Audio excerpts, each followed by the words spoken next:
Parents, मैं पिंकी स्वागत करती हूँ आपके अपने चैनल पेरेंट्स हेल्प में। माय डियर पेरेंट्स, आप सभी को प्यार भरा नमस्कार, जय Shri Krishna, Radhe Radhe. My dear parents, आज मैं आपको अपनी वीडियो में बताने वाली हूँ बच्चे के फर्स्ट फीड के बारे में। जी हाँ, जब आपके बच्चे का जन्म होता है तो जन्म के बाद जो स्तनपान माँ अपने बच्चे को कराती है, नवजात बच्चे को कराती है, उसकी क्या न्यूट्रिशन वैल्यू है। अगर जो बच्चे किसी भी कारणवश अपनी माँ का पहला स्तनपान नहीं कर पाते हैं या फिर काफ़ी टाइम बाद कर पाते हैं तो उनको क्या प्रॉब्लम हो सकती है। सेम उसी जगह पर अगर जो बच्चे तुरंत अपनी माँ की फ़ीड करते हैं, यानी जन्म के कुछ घंटों बाद ही वो अपनी माँ की फ़ीड कर लेते हैं, तो उनको क्या बेनिफिट्स होते हैं। तो ये डिटेल में आज मैं आपको इसके बारे में बताने वाली हूँ, कोलेस्ट्रॉम के बारे में। जी हाँ, जो माँ के स्तनों से पहली बार जो दूध निकलता है उसी को हम कोलेस्ट्रॉम कह के बुलाते हैं, जो कि आपके नवजात के लिए बहुत ही ज़्यादा बेनिफिट होता है, आपके बच्चे को लाइफ टाइम के लिए नरिश करता है। तो उसकी क्या क्या वैल्यू है, उसमें कौन से पोषक तत्व पाए जाते हैं और किन किन बीमारियों से आपके बच्चे को वो प्रोटेक्ट करता है। तो डियर पेरेंट्स, वीडियो स्टार्ट करने से पहले बस आपसे यही कहूँगी कि प्लीज़ वीडियो को एंड तक ज़रूर देखिएगा। कोशिश करूँगी जल्दी से ख़त्म कर दूँ, क्योंकि आपकी शिकायत यही रहती है कि मैम प्लीज़ जल्दी से वीडियोस ख़त्म कर दिया करिए। बट कभी कभी हमें आपको एक्सप्लेन करना पड़ता है, कारण बताने होते हैं, तभी हम उसकी आपको रेमेडी बता पाएंगे, तो वो बात अलग रही। लेकिन आपको वीडियो अच्छी लगती है तो प्लीज़ आप चैनल को सब्सक्राइब ज़रूर कर दीजिएगा, लाइक भी कर दीजिएगा और शेयर भी कर दीजिएगा, ठीक है। तो बात कर रहे थे जी हम कोलेस्ट्रॉम की। देखिए अभी क्या हो रहा है, जो कि आजकल मैं बहुत ज़्यादा ये चीज़ देख रही हूँ कि नॉर्मल डिलीवरी बहुत कम हो रही है, सिजेरियन बहुत हो रही है। क्यों? बहुत सारे हमारी जो प्रेगनेंसी में बहुत सारे ऐसे कॉम्प्लिकेशंस आ जाते हैं, ठीक से खान पान नहीं, रहन सहन नहीं होता, टेंशन है या फिर कुछ भी प्रॉब्लम हो जाती है जिसकी वजह से जो सिजेरियन करना पड़ता है, और नॉर्मल बहुत ही कम हो रहे हैं।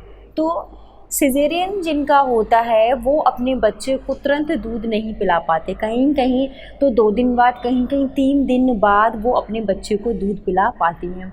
तो ऐसी कंडीशन में जो 3-4 दिन का गैप बच्चे के लिए हो जाता है और उस ड्यूरेशन में बच्चे को दूसरा कोई दूध पिलाया जाता है या वो फार्मूला मिल्क या जो भी, तो उस कंडीशन में वो कितना हार्मफुल बच्चे के लिए रहता है। लेकिन जो जिनकी नॉर्मल डिलीवरी हुई होती है, जो नॉर्मली जिनका बर्थ होता है जिन बच्चों का, वो तुरंत कुछ घंटे बाद ही अपनी माँ की फ़ीड करते हैं, तो वो कितने हेल्दी रहते हैं और कितनी बीमारियों से वो दूध जो कोलेस्ट्रॉम होता है वो बच्चे को प्रोटेक्ट कर लेता है। तो इसके बारे में मैं आपको बताऊंगी। देखिए, जो कोलेस्ट्रॉम होता है उसमें अधिक मात्रा में आपका विटामिन, मिनरल और प्रोटीन उसमें पाया जाता है कोलेस्ट्रॉम में, ठीक है।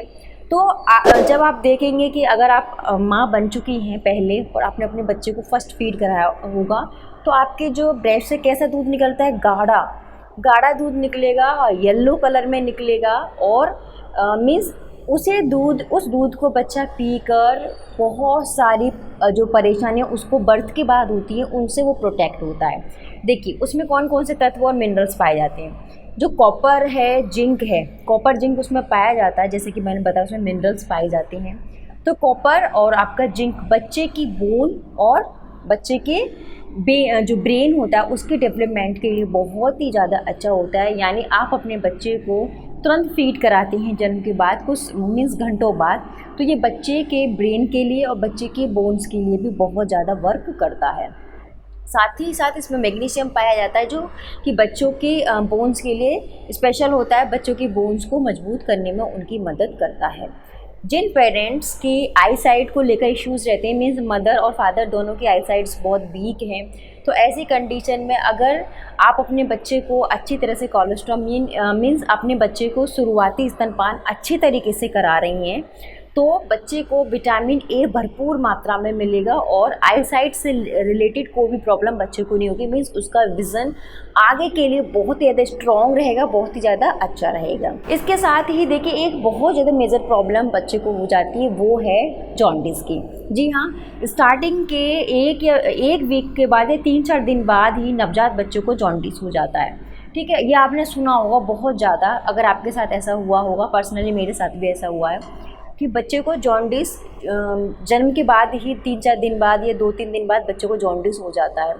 तो जो माँ अपने बच्चे को ये दूध पिलाती है कोलेस्ट्रॉल वाला गाढ़ा वसा युक्त अच्छा दूध जो होता है, जो पिला रही हैं अपनी माँ अपने बच्चे को, उनको जॉन्डिस, उन बच्चों का जॉन्डिस बहुत जल्दी ठीक हो जाता है। उनको फोटोथेरेपी या हॉस्पिटलाइज कराने की ज़रूरत नहीं पड़ती है। तो उनका जॉन्डिस अपने आप ही रिकवर करने लगता है अगर वो अपनी माँ की प्रॉपर स्टार्टिंग वाला जो दूध पी रहे हैं, जो गाढ़ा, जिन्होंने कोलेस्ट्रॉल पिया है, तो उनको जॉन्डिस ठीक होने में इतनी दिक्कत नहीं होगी, उनका जॉन्डिस आराम से ठीक हो जाएगा। तो ये एक बहुत इम्पोर्टेंट रोल प्ले करता है यहाँ पर कि जिन बच्चे को पीलिया हो गया है वो अपनी माँ का अच्छे से फीड करे, तो उनका जो जॉन्डिस है वो जल्दी से ठीक हो जाएगा। इसके साथ ही ये आपके बच्चे की इम्यून सिस्टम को स्ट्रॉन्ग बनाता है। मीन्स आप सभी जानते हैं कि जो नवजात बच्चे होते हैं उनका जो रोग प्रतिरोधक क्षमता है, मीन्स इम्यून सिस्टम है उनका, बहुत वीक रहता है और बहुत जल्दी वो किसी भी एनवायरनमेंट में आने पर या किसी के टच में आने पर बहुत जल्दी बीमार पड़ जाते हैं। लेकिन जो बच्चे अच्छे से अपनी मदर की फीड करते हैं अपने स्टार्टिंग टाइम में, जन्म के बाद, तो वो बहुत जल्दी इन्फेक्ट नहीं होते, बहुत जल्दी बीमार नहीं होते, क्योंकि जो कोलेस्ट्रॉल में बच्चे को किसी भी प्रकार के इन्फेक्शन से या डिजीज़ से लड़ने के लिए बहुत ज़्यादा मजबूत बनाता है। आप सभी जानते होंगे वाइट ब्लड सेल्स के बारे में। जो वाइट ब्लड सेल्स होते हैं वो किसी भी प्रकार के बाहरी बैक्टीरिया या फिर किसी प्रकार के इन्फेक्शन से प्रोटेक्ट करती हैं ह्यूमन बॉडी को। तो कोलेस्ट्रॉल में जो अगर जो बच्चे कोलेस्ट्रॉल लगातार पीते हैं, आराम से पीते हैं, और जिनकी माँ अपने बच्चों को अच्छे से फीडिंग कराती हैं, तो उनमें जो वाइट ब्लड सेल्स होती हैं वो बच्चे को किसी भी प्रकार के इन्फेक्शन से बचाने में या बच्चे की रोग प्रतिरोधक क्षमता को बढ़ाने में बहुत ज़्यादा हेल्प करता है।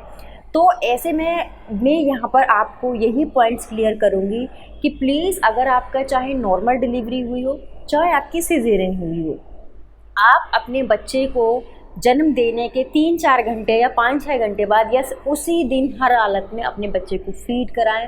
अगर आप चाहती हैं कि आपके बच्चे को आने वाले टाइम में किसी भी प्रकार का कोई स्किन इन्फेक्शन या उसको डाइजेस्टिव में कोई दिक्कत ना हो, उसको जॉन्डिस ना हो, उसकी बोन्स और उसका जो ब्रेन है अच्छे से डेवलप हो, तो प्लीज़ आप ये गाढ़ा दूध अपने बच्चे को पिलाएं, क्योंकि स्टार्टिंग का ये दूध बच्चे को आने वाले टाइम में मजबूत करके रखेगा। जो बच्चे अच्छे तरीके से अपनी माँ का स्तनपान करते हैं शुरुआती दिनों में या शुरुआती मंथ में, तो वो बहुत ही कम बीमार पड़ते हैं, जल्दी बीमार नहीं पड़ते। कुछ बच्चे बहुत जल्दी उनको कोल्ड कफ फ्लू हो जाता है। वो क्यों होता है? क्योंकि माँ के ठीक से फीड ना कर पाना, ठीक है, या शुरू जन्म से ही फार्मूला पीना या फिर काऊ मिल्क पीना। हालांकि काऊ मिल्क अच्छा होता है, लेकिन जैसा कि बोला गया है कि जो माँ का शुरुआती दूध होता है वो बहुत ज़्यादा बच्चे के लिए, बच्चे के नरिशमेंट के लिए, बच्चे के ऑल ओवर डेवलपमेंट के लिए, मेंटली चाहे फिजिकली बहुत ज़्यादा अच्छा होता है। तो मेरी हर माँ से यही रिक्वेस्ट है कि प्लीज़ जितना हो सकता है एक्सक्लूसिवली आप अपने बच्चे को अपनी ब्रेस्ट फीड कराएं। कोई दूसरा मिल्क उस टाइम ट्राई ना करें। जितना हो सकता है आप अच्छी हेल्दी डाइट लें जिससे कि आपका दूध अच्छा निकले। प्रोटीन वाले आप पदार्थ खाएं, डेयरी प्रोडक्ट आप ज़्यादा लें जिससे अच्छा दूध, अच्छी क्वालिटी वाला दूध बने और आप अपने बच्चे को अच्छे से फीड करा पाएँ। आपको बाहर से कोई भी दूध अपने बच्चे को देने की ज़रूरत ना पड़े, कम से कम 6 महीने तक, ठीक है। तो आपका बच्चा, आप यकीन मानिए, बीमार नहीं पड़ेगा। आपको डॉक्टर के पास बहुत ही कम जाना पड़ेगा अगर आप ऐसा करती हैं। तो ये मुझे आपको बताना था कोलेस्ट्रॉल के बारे में। कोलेस्ट्रॉल क्या होता है, क्योंकि मुझसे एक दो जो मेरे व्यूअर्स हैं उन्होंने मुझसे पूछा था मैम कोलेस्ट्रॉल कब तक देना चाहिए। तो ये आप लगातार देती रहिए। इसके बेनिफिट्स तो मैंने आपको बता ही दिए कि कितने बेनिफिट्स इसके होते हैं। तो प्लीज़ इसके बारे में आप सोचिए मत कि देना है नहीं देना। और ये मैंने जो नॉर्मल और सिजेरियन वाली बात बताई, क्योंकि सिजेरियन में ऐसा होता है कि कम से कम 3-4 दिन तक बच्चे को फीड नहीं कराई जाती, और ऐसे में क्या होता है, माँ का दूध सूखने लगता है और जो हार्मोन्स उस टाइम बनते हैं दूध वाले, जब बच्चा फीड नहीं कर पाएगा तो वो दूध अंदर ही रहेगा, सड़ता रहेगा और माँ को इन्फेक्शन कर सकता है। तो ऐसी कंडीशन में आप किसी अच्छे से जानकार से बात करके, नर्स डॉक्टर जो भी हैं, आप बराबर बोलते रहिए कि मुझे मेरे बच्चे को फीड कराना है, तो आप इमीडिएटली फीड कराइए। क्योंकि ऐसी कंडीशन में आपका दूध भी सूख सकता है या फिर आपको इन्फेक्शन हो सकता है, जो भी है। अब फिर वो रुका हुआ दूध आप अपने बच्चे को पिलाएंगी 3-4 दिन से जो बन रहा है वो पी नहीं पा रहा, फिर आप वो रुका हुआ दूध पिलाएंगे तो वो बच्चे के पेट को भी ख़राब कर देगा, बच्चे की भी तबीयत ख़राब कर देगा। ठीक है, तो इस बात का आप ध्यान रखिए। तो I hope my dear mommies आपको मेरी ये वीडियो अच्छी लगी हो, तो प्लीज़ इसको ज़्यादा से ज़्यादा लाइक करिएगा, शेयर करिएगा, और हाँ चैनल पे पहली बार हैं तो सब्सक्राइब करना मत भूलिएगा। नेक्स्ट वीडियो में मिलते हैं नेक्स्ट टॉपिक के साथ।